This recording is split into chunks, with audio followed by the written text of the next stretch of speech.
In a study in the 1990s, participants recalled getting lost in a shopping mall as children. Some shared these memories in vivid detail. One even remembered that the old man who rescued him was wearing a flannel shirt.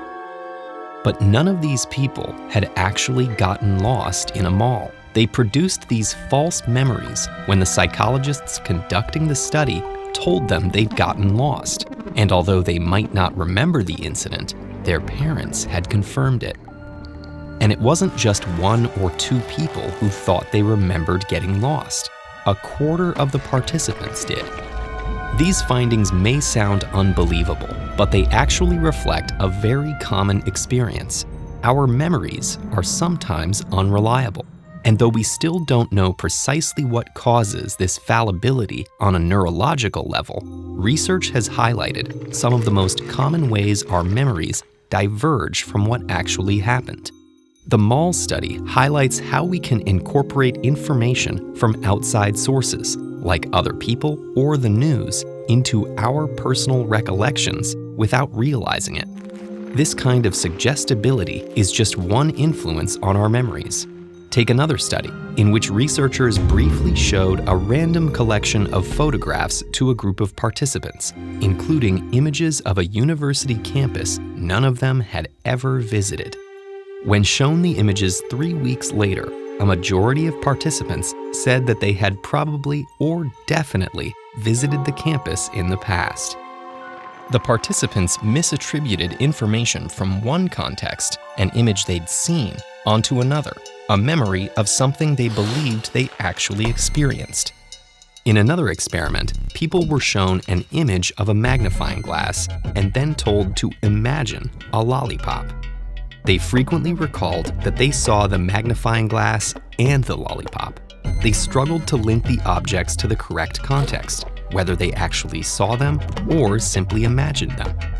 Another study, where a psychologist questioned over 2,000 people on their views about the legalization of marijuana, highlights yet another kind of influence on memory. Participants answered questions in 1973 and 1982. Those who said they had supported marijuana legalization in 1973, but reported they were against it in 1982, were more likely to recall that they were actually against legalization in 1973, bringing their old views in line with their current ones. Our current opinions, feelings, and experiences can bias our memories of how we felt in the past. In another study, researchers gave two groups of participants background information on a historical war and asked them to rate the likelihood that each side would win. They gave each group the same information, except that they only told one group who had actually won the war. The other group didn't know the real-world outcome.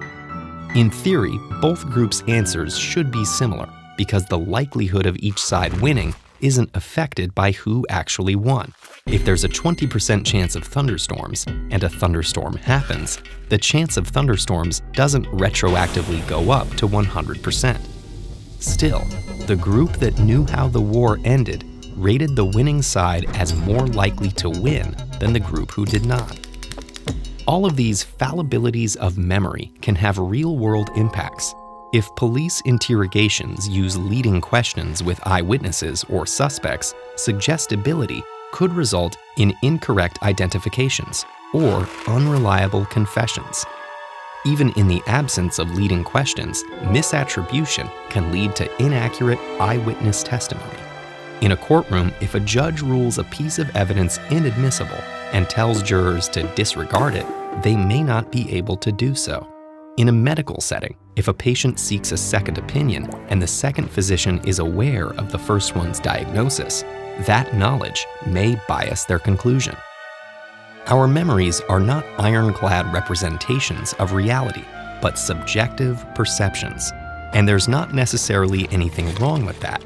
The problems arise when we treat memory as fact, rather than accepting this fundamental truth about the nature of our recollections.